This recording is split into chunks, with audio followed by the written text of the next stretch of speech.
Olá, bem-vindos a mais uma aula do nosso curso sobre álcool, saúde e sociedade, oferecido pela USP por meio da Pró-Reitoria de Graduação. Todo mundo conhece uma receita caseira contra gripe, mal-estar. Quem é que não tem aquele chazinho ou receita que a vovó recomendava contra uma gripe ou um resfriado? Mas nem tudo a gente pode usar sem uma receita profissional. Ou seja, sair tomando remédios sem mais nem menos. No entanto, muitos brasileiros se automedicam, inclusive você que está vendo esse vídeo agora.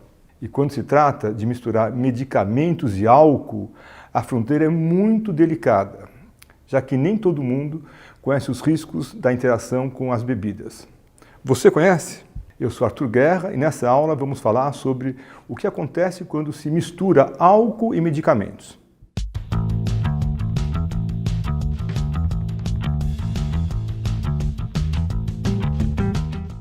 A automedicação é um hábito frequente em 77% dos brasileiros.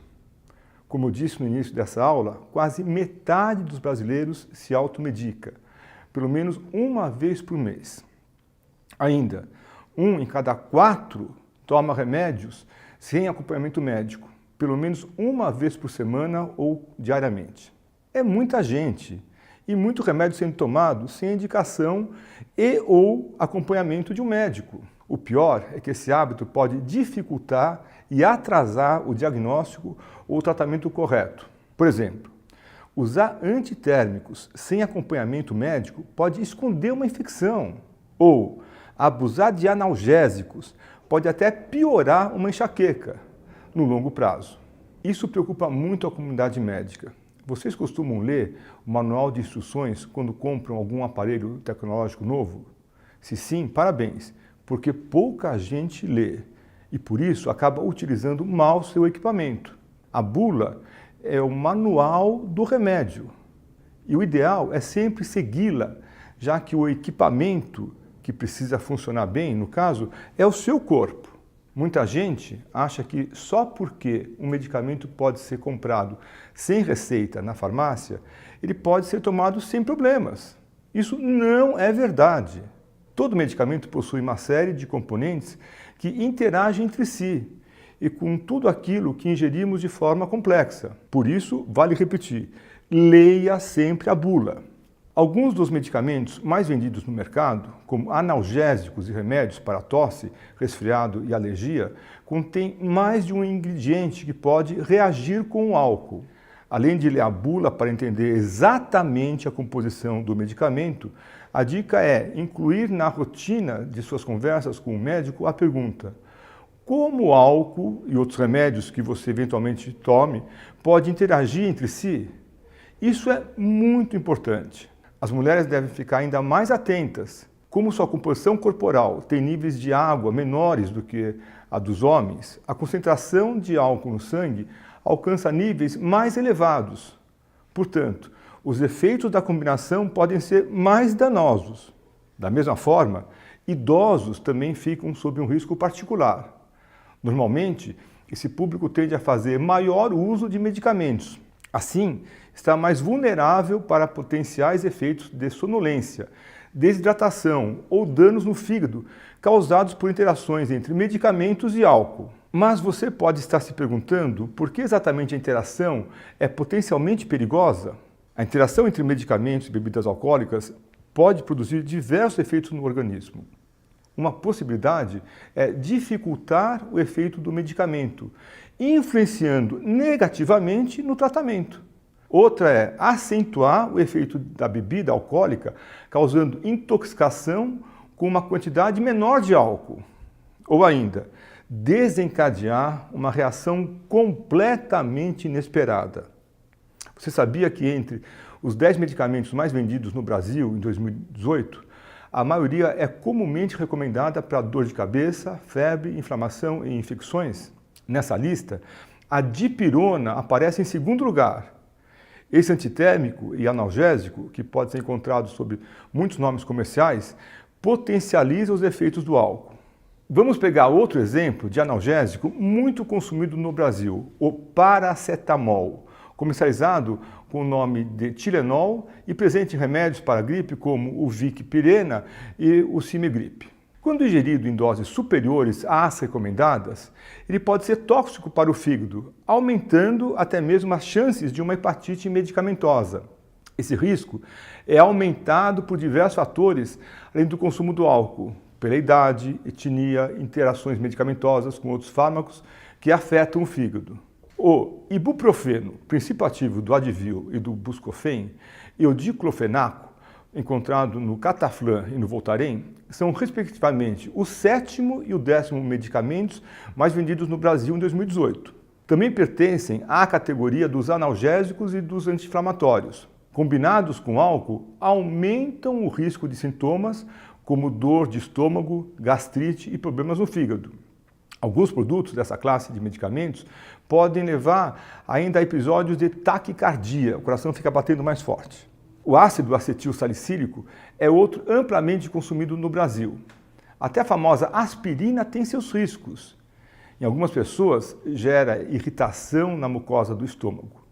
Com álcool, aumenta o risco de sangramento.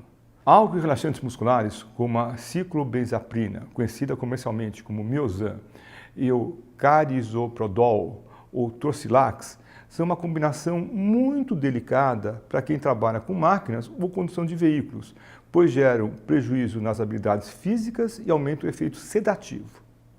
São relatados sintomas como tontura, sonolência, dificuldade para respirar, prejuízos de memória e na coordenação motora. A categoria dos antibióticos é outra que merece atenção.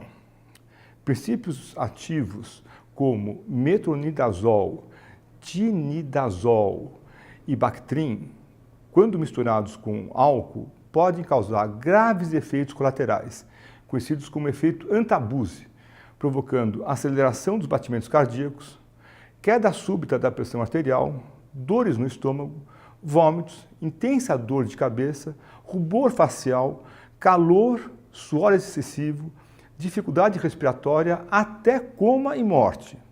Portanto, o consumo de álcool deve ser fortemente desencorajado durante as 24 horas que antecedem o início do tratamento, até 72 horas depois do fim do tratamento antibiótico.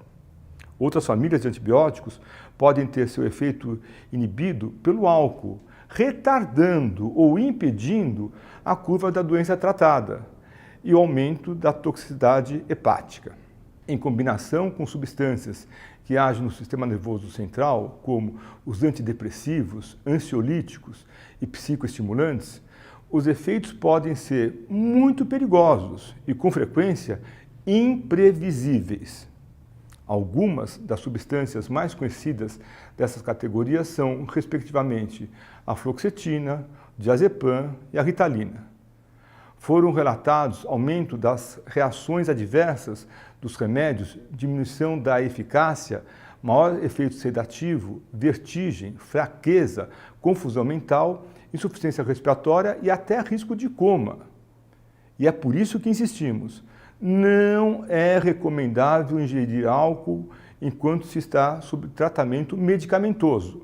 Uma pesquisa conduzida por cientistas de diversos países na Universidade de Uppsala, na Suécia, descobriu que o álcool pode alterar a interação de enzimas e de outras substâncias do corpo quando toma contato com ao menos 5.000 medicamentos disponíveis no mercado, vendidos com ou sem prescrição médica.